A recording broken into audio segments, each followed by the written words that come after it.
science, technology, engineering, and math. In fact, there are more careers than ever in sports science. So if you have a passion for sports, then think about getting involved in STEM and improve everyone's game on and off the field. Get inspired at SheCanSTEM.com. The views expressed in the following program do not necessarily represent the views of the staff and management of WVUA 23. Bringing you analysis and insight into the Crimson Tide. Your Crimson cover hosts, John Copeland, Mike Parker, and Chase Goodbread. Sponsored by Burnham Hahn and by Crimson Village. Welcome into Crimson Cover Television on WVUA 23. I'm Chase Goodbread. I'm joined by Big John Copeland of the 1992 Alabama National Championship team. Our third co-host, Mike Parker, unable to be with us tonight. Hopefully we'll get Mike back in the saddle for you next week. We've got a lot to get into here on this edition of CCTV. We're going to recap Alabama's 80-75 victory over the Mississippi State Bulldogs in men's basketball. Going to start our annual spring football preview, taking a look at Alabama's running backs and wide receivers. Talk a little bit about that Super Bowl. I know it was disappointing for John. I was pulling for his team as well. Did not happen for the Bengals. It was not a disappointment. More than that, Brian Harsin update, the latest there.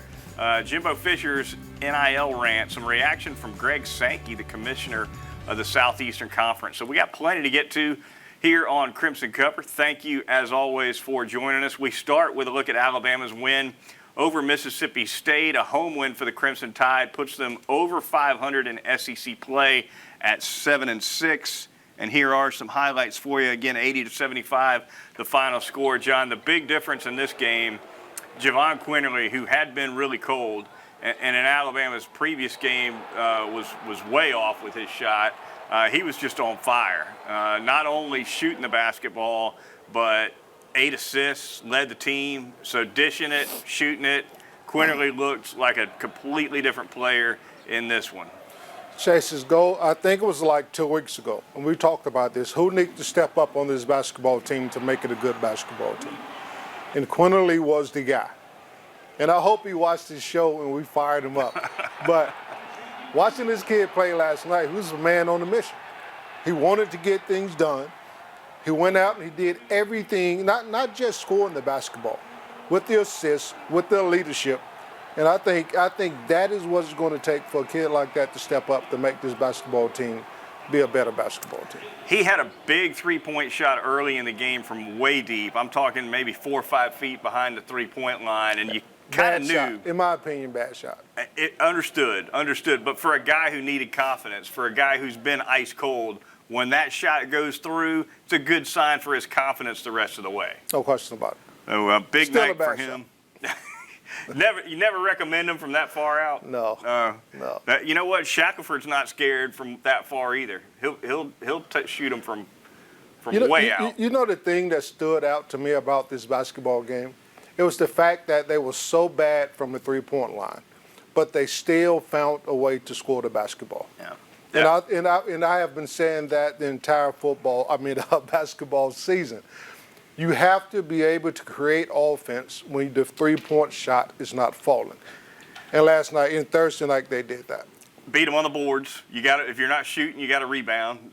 Alabama won the rebounding battle 48-36. A lot of defensive rebounds for Alabama, especially. Did a good job of keeping. But they gave up a lot of offensive rebounds too. There was some series where Mississippi State would get 4 or 5 rebounds a possession. There were some bad exchanges there. Yes. Yeah, no question. Defensively, though, I thought they were sharp for the most part. I tell you what else. And like you said, as much as Quinterly looked better shooting the ball, the team still stunk. Yes. The team was 6 out of 30 from three-point range. That's 20%. That don't mean the team sucked. That means the team was bad from three-point. I thought from three-point range. I meant shooting from deep. Yeah. But we can't continue to hang our hat on the three-point basket. That's the identity of the offense. I know. But Wednesday when we played Mississippi State, that wasn't the case. They found other ways to create offense, to create points. A lot of that had to do with getting out and run. Right. Like the commentator said, Alabama has to get the run game. Once they get the run game together, they are a dynamic basketball team. Alabama entered that game ranked 301st in the country in three-point percentage. That's terrible. That's pretty close to the bottom. But that's your game plan. Exactly. There are going to be nights, and apparently a lot of nights, when they're not shooting well. Then they got to do those other things we've been talking about. But you keep shooting and you keep looking to break out of it, because that's what they're going to do. That's what they're going to shoot 30 3-pointers a game. No matter what, it's clear, right? It doesn't matter. They're not going to dial it back to 15 3-pointers if they're cold. They're going to keep jacking them up. Look, Nate Oates is a lot better at what he does than I can talk about. But in my opinion, it doesn't make a whole lot of sense to keep doing the same thing over and over and over, and you're not getting any results. What is plan B? Because you can't go 3 for, what was it? 3 for what? 6 for 30. 6 for 30 from 3-point range. And expect to be a successful basketball team night in and night out. You have to have a plan B. I'll tell you one thing that I thought helped Alabama a lot too was they ran some pick and roll with Quinterly and the big man, Charles Bediako. Bediako gave him 15 points. He probably played, I thought, the most impressive, the cleanest offensive game he's probably played at Alabama. And the pick and roll was a big part of that. That may be something we see a good bit more of going forward, John, is Quinterly and maybe Shackelford too, working some pick and roll with the big guys. And I like what I saw. I thought they was very effective in the pick and roll. I thought the big guy ran the floor extremely well. I thought he played hard on the defensive end of the floor with 6 blocks. And I also thought once Alabama got into their half-court game, that it was a good-looking basketball team. But I also think, Chase, that when we came down and we passed the ball around twice and threw up a 3-pointer, we did not look like a good basketball team. No. J.D. Davison, the freshman guard, led the team with 10 rebounds, John. That was big for Alabama. He got after it when it comes to rebounding, and he's a guy who's kind of in and out offensively a little bit. Sometimes he delivers, sometimes he doesn't. But if he's hitting he's about 6'5", 6'4", 6'5". He can play above the rim, though, and he did that certainly against Mississippi State. I'm not with mad 10 at rebounds. that kid. That kid was in high school last year. You can't get mad at a kid that was in high school last year. He's growing pains. He's going to be fine. He's going to be fine. I think he's going to be fine. Darius Miles, also a big contributor in this Alabama win. He had 12 points, had some free throws late in the game to help ice the game, had a late dunk in the game as well. Kind of a scoring flurry for Miles toward the end of the game. He brings a lot too, John, athletically. We will see if he can develop his game in other respects, but he helped him down the stretch. The last 3 minutes of that basketball game probably is the best 3 minutes I've seen Alabama basketball play this year. Yeah. And we'll speak on a little bit more about that later. Nate Oates, by the way, ejected for 2 technical fouls. That was interesting. One of them after a Bediako dunk. I'm not even exactly sure what he was upset about following the second of those 2 technical fouls, but off he goes. Assistant Charlie Henry finished the game on the bench, final 7 minutes or so, and helped Alabama bring it home. So there you have it. Nate Oates is a smart guy. Yeah. He knows what he's doing. All right, that's going to do it for this segment, but we got plenty more coming at you. When we come back, we're going to preview some spring football for you. Plenty more to come. Stay with us on CCTV. You're watching WVUA 23. Burnham Hahn Exterminators offers termite and pest control solutions for residential and commercial customers in the West Alabama area. Family owned and operated, now in its 3rd generation, we stay up to date with the latest advancements in the pest control industry to protect your family and home from pests. We're an authorized operator of the Centricon baiting system. Burnham Hahn Exterminators, here when you need us. Call us today for your complete termite and pest control services.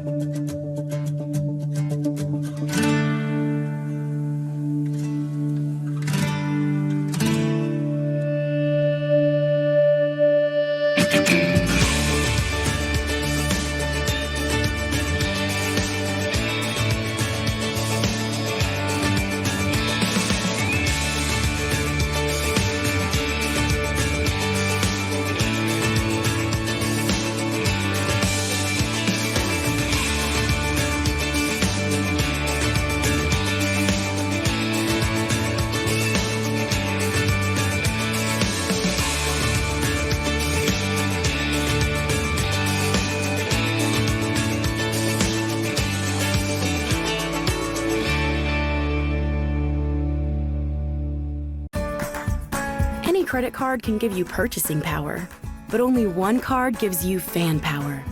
The Bama Credit Card from Alabama Credit Union. You might be surprised at what it can do for you. With cashback rewards, no annual fee, and no balance transfer fees. Because we're not just cheering for the team, we're cheering for you. Alabama Credit Union. Feel good about your money. Apply now at rolltidecard.com. It's Ford SUV season, the best time to buy the SUV's #1 in brand loyalty. Ford Bronco Sport, with 5 standard GOAT modes to help you stabilize. Ford Escape, with 40.7 inches of second-row legroom that lets you maximize. And Ford Expedition, with built-in Wi-Fi for up to 10 devices, so you can socialize. It's Ford SUV season. Drive one, buy one today. Now get 0% financing for 60 months, plus up to $1,000 cash back on select 2021 Ford SUVs. As you go about your day, you'll want to know what's happening to keep you ahead. WVUA 23 is all new and keeps you connected to the stories that affect you. Log on to get the latest breaking news, weather, and sports. Enjoy our redesigned look, faster speeds, easier to find features, and more. Watch our news anytime, anywhere with our new and improved live stream so you're up to date anywhere you go. The new and improved WVUA23.com. Log on and stay connected today. Welcome back to Crimson Cover. This segment brought to you by Burnham Hahn Exterminators and that quality local service in Tuscaloosa since 1946. Burnham Hahn offering complete pest and termite services for residential or commercial needs, also mosquito control, fire ant treatments. They're licensed operators of the Centricon Termite Colony Elimination System. You've got to have that year-round service if you're a homeowner. So call Clay Hahn and his staff. They'll get you started off with a monthly, bi-monthly, or quarterly pest control program. Reach them at 553-4433 or visit BurnhamHahn.com. All right, John, we jump into our annual spring football preview. It's just around the corner, a few weeks away. Of course, we start with a look at Alabama's running backs and wide receivers. 2 areas for the offense that are certainly in a pretty good state of flux over this offseason. There you see Jace McClellan, right? Number 2 running back behind Brian Robinson to start the season last year. Went down with a season-ending knee injury. But as the guy who was running 2 behind Robinson, if he comes back healthy, he's going to have every opportunity to be the lead back this fall. And I think he showed a lot in working really. I wouldn't even call him a backup because he was splitting time with Robinson before he got hurt. When you think about this Alabama backfield, it's one of the positions on the football team I think we're really strong at. There are a number of guys you can put in, and I think they'll all be effective. Nick Saban likes to play 3 guys at that position anyway. If you're able to block, catch the ball out the backfield, everybody on this list have a shot, and I think all of the guys on the list can do that. All right, a couple notes for you. Running backs moving on from the Alabama backfield. Of course, the aforementioned Brian Robinson has moved on to the NFL draft. He's one of the players invited to the NFL Scouting Combine, which is coming up here in a couple of weeks. He'll definitely be drafted. Kamar Wheaton, the outstanding freshman recruit, went into the transfer portal. So he's on his way out. The transfer from Georgia Tech. If I'm looking at this roster and I want to transfer, I'm not transferring to Alabama. Something has to be really special about you to look at this list of football players and say, you know what? I think I can play right there. You know what?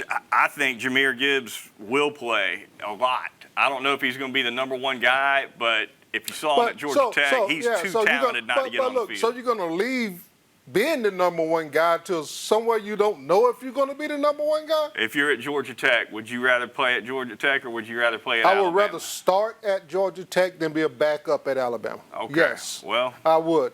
I don't know that he's going to be – you say backup, right? But it's a rotation, right? If you're the number 2, you're still playing a lot. If you're the number 3, you might play – you'll probably play some. So it's not like a backup guard who can't get on the field unless there's an injury in front of him, right?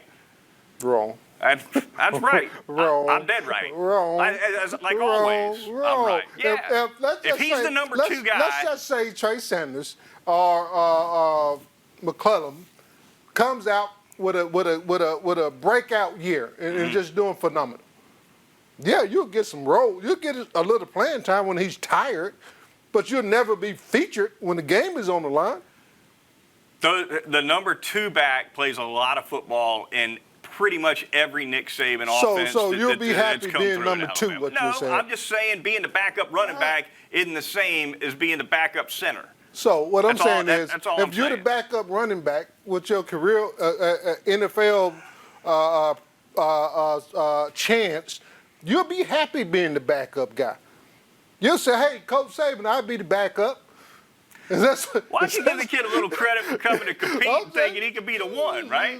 Because it doesn't make sense to me. Okay. That's why. It doesn't make sense to me. We'll be talking about this again. There's no doubt. Jahmyr Gibbs, of course, transferring from Georgia Tech. At the wide receiver position, moving on for Alabama, of course, Jamison Williams, John Mechie, Slade Bolden, all off to the NFL draft. That's Alabama's top 3 wide receivers from last year. Returning to Alabama, Ja'Cory Brooks, JoJo Earle, Trayshawn Holden, Ajay Hall, and of course the transfer in from Georgia, Jermaine Burton. That's a group that doesn't have a lot of experience, John, at all. Really, Jermaine Burton is going to come in from Georgia with more SEC experience than anybody they've got. But some talent there for sure. I thought JoJo Earle showed some things late in the year before he got hurt. He's a small guy. He's a slot-type guy who can get open short. But that's a position where a freshman might have a good chance to step in and see some action, John. It's a talented group. A lot of unproven. Guys have had opportunities to get into games, and they've shown some promise. But with this Nick Saban scheme of offense, we've had guys. You think about Smith. I mean, he won a game in the Super Bowl, but in the championship. But before that, you haven't really seen much of it. I think Nick Saban does a great job developing football players across the board. I think these guys are talented enough, and they have a quarterback that can deliver the football anywhere on the football field. So I think this group is going to be just fine. All right, 8A has been scheduled. That is going to be on April 16th. The rest of the spring football practice schedule not been released yet. When the scrimmage dates, et cetera, get released, we will certainly bring those to you here on Crimson Cover. Before we get out of here on this segment, we got plenty more to come after the break. But before the break, John, quickly on the Super Bowl, Rams 23, Bengals 20. Matthew Stafford pulls it out with a late touchdown drive. Your Bengals, John, they had them 20-16 pretty late. We didn't lose. We just ran out of time. I'm proud of those guys, man. They've for former players that have been around and when things was really bad and you get the opportunity to see these young guys turn the whole thing around. The average age of the players on the team is 26. If they can keep this team somewhat together, man, the future is bright. I was just happy how we competed. And what about that play with the face mask on the corner to get open for the deep ball to start the second half? They didn't call no face mask. It was a face mask. They didn't call no face mask. He jerked him down on the ground with it, John. There you go, being second again. You won't be second all the time. All right. So you thought it was a face mask? There's no doubt. There's no doubt that was a face mask, John. He grabbed him by the mask, he jerked it, and he threw him on the ground and caught the touchdown pass. That's what happened. That's illegal? Wasn't illegal on that play, was it? Thank you. Thank you. What's next for this Bengals team, though, John, before we get out of here for the break? I think the offensive line, right? I think the most important thing about it, they have to, I think the offensive line is solid. I mean, they're young. It's a young group. This is a young group of offensive linemen. I think they need to get another explosive wide receiver or another really good, talented linebacker. Because the defense didn't play bad. They wasn't great, but they didn't play bad. I think offensive line, I don't think you need to get into a panic mode and say we got to protect Joe Burrow because they're young. They didn't play good, but they're a young group. Give them time to develop. Regular season plus playoffs. Joe Burrow got sacked 70 times this year, John. It was Easy to get through that line. Okay. Way too easy. Yeah, at the same time, Brooks came into the national championship game. He dropped everything thrown to him. I mean, he was young. He needed experience. I hear you. He needed experience. I think you're going to see him draft an offensive tackle as fast as they can. I wouldn't doubt. I mean, it wouldn't break my heart, but I don't think we should just give up. You got to get a right tackle in there. Okay. I'm not going to argue with you about that. Go ahead. Coming back on the other side of the break, we got plenty more to come. We'll be talking Auburn football, the situation with Brian Harsin clearing up down on the Plains, a little bit from SEC Commissioner Greg Sankey as well. Stay with us. You're watching CCTV on WVUA 23.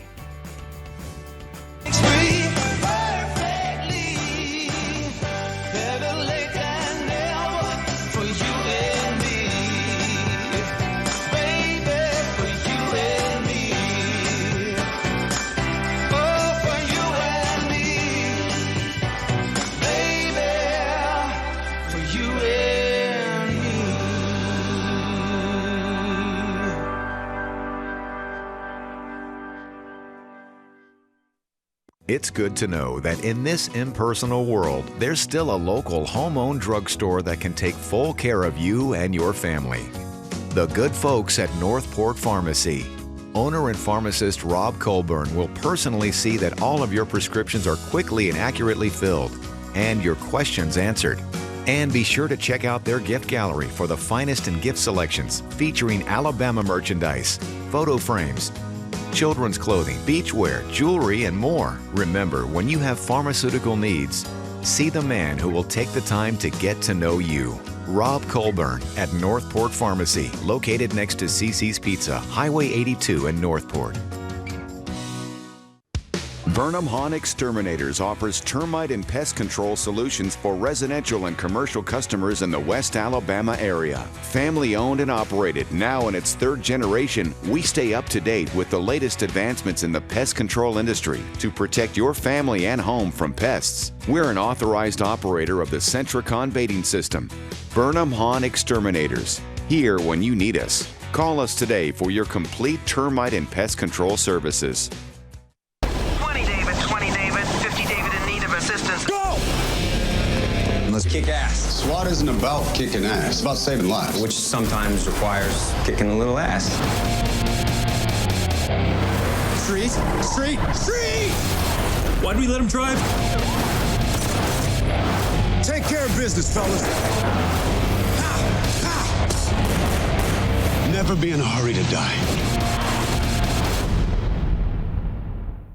When you want to follow Crimson Tide sports, there's only one show that takes you behind the scenes. The award-winning Tider Insider TV. Join Rodney Orr and Gary Harris every Tuesday night at 6:30 for the latest on all things Crimson. Rodney and Gary provide in-depth analysis, interviews with coaches and players, and much more. Tider Insider TV, Tuesday nights at 6:30. Brought to you by Tuscaloosa Tourism and Sports. We want to hear your good news stories and be a bright spot. Join WVUA 23 on Thursdays and help us shine a light on what's good in our community. Welcome back to Crimson Cover. This segment brought to you by Crimson Village, the most active and fun-loving aging adult community in all of Tuscaloosa. Residents enjoying the finest in dining, activity, and lifestyle experience. Extensive amenities and a great location right off of Veterans Memorial Parkway. Crimson Village offers 3 levels of care for their residents, including the Tide Memory Care Program. They take the highest of COVID-19 precautions with their residents. So call Tim Eads, he's the transition specialist, at 632-6699 or visit crimsonvillage.com. And remember, Crimson Village owns fun. All right, I'll tell you what's not fun, John, is the situation with Brian Harsin down at Auburn. Now, when we put the show together last week, of course, at that time, things were still up in the air with Brian Harsin and really didn't look good. Since then, Auburn's affirmed him as the coach, so he will continue on. And they will continue to suck. It's a difficult situation for Brian Harsin to be sitting in from a recruiting standpoint, from a continuity standpoint. They didn't fire me. They put him through the ringer. They didn't fire me because they didn't want to pay me. So you're coach. You're working at an organization. They're keeping you around because you're cheaper. Yeah, that's tough to work in. About half the coaching staff departed from the 2021 staff. Of course, Harsin has come back and filled those roles as quickly as he could. So we'll see what happens this fall with Brian Harsin. Certainly a difficult situation for him, especially on the recruiting front. I wish Parker was here with us tonight. He could give us a little bit more insight into that, certainly. But it's going to be hard. There's to no get way into anybody with any kind of knowledge or anything that's going on is going to send their kid to Auburn. Because that guy's not going to last another 2 years. All right, moving on. SEC Commissioner Greg Sankey asked by Paul Feinbaum of the SEC Network about the NIL discussion between, not discussion, but the flap, I guess you would say, with Jimbo Fisher and his signing day comments, Lane Kiffin, and all that mess. Jimbo didn't appreciate the insinuation, I guess, that his program used as much NIL money as it could to attract a fantastic recruiting class. Here's what Greg Sankey had to say about it. Our coaches are dealing with a different reality, and that creates discomfort. It creates stress. It creates commentary. But our coaches still work incredibly hard, and they're subject to state laws. They're attentive to those. They work with their compliance offices. So simply suggesting, whether it's Coach A or Coach B, that, wow, the only reason that somebody had recruiting success is because of name, image, and likeness, that's not actually a fully informed opinion. At the same time, it is a dynamic in recruiting now. Sankey, in short, said they need to work it out. That's basically what he's saying. Because NIL is a reality now. It is what it is. Listen, it's too late to cry spilled milk. It's too late. All rules are off. The big money win. Hey, you made it like this. You wanted this atmosphere. Now Jimbo gave it to you. So don't be ashamed. If you got the money to get those guys, get them. Because if you don't, somebody else is going to pay them to get them. All rules are off. Really quickly, we got to move on. The Crimson Cover mailbag now. If you got a question for us in the mailbag, just go to crimsoncover.com, click the mailbag icon. This week, Cole from Madison wants to know, do you think Nate Oates getting ejected fired up his team? We're down to 60 seconds, John. Real quick, your thoughts. Come back. Yeah, I love it. I love it. I think it was a great move, Coach. Great move, Coach. It was a 1-point game when he got ejected. Alabama then went down by 7 before they came back to win. So you can't say they went on a run right after the ejection. Look, this is coming from the guy that wanted to be the second-string running back. All right. He wanted to be the second-string running back. Look, if you want to motivate your players are down 6. They need some kind of motivation. Show them that you have their back. All right, really quickly before we get out of here, a personal note. I have resigned from NFL.com. I've accepted a position as the sports columnist at the Tuscaloosa News. Staying with Crimson Cover. Stay with us. Looking forward to it. For John, I'm Chase. We'll see you next time. Hotel and Suites in Tuscaloosa invites you to come and experience our award-winning hotel and exceptional hospitality. We are located just minutes from the Alabama campus and area shopping. If it's business, shopping, groups, or family that bring you to town, call us to book your stay. Once you have stayed with us, you'll understand. We welcome you as our guests, and you depart as our friends. The Holiday Inn Express. Welcome to Baseball Country, a ministry in West Alabama that reaches far outside the diamond. We create opportunities for people of all ages and backgrounds to encounter Jesus. From baseball and softball training for high school to the big leagues, to men's and women's team sports camps, men's and women's ministry, youth mentored hunts, service projects, custom retreats, and so much more. If you want to get in the game, email sam@baseballcountry.com and follow us on Facebook and Instagram. I don't know how I'm going to make ends meet. Do you know what it's like to be the only kid in school without a lunch? I've always provided for my family. It's embarrassing to have to ask for help. Nobody deserves to go hungry. Not every family can afford to put food on the table every day. That's why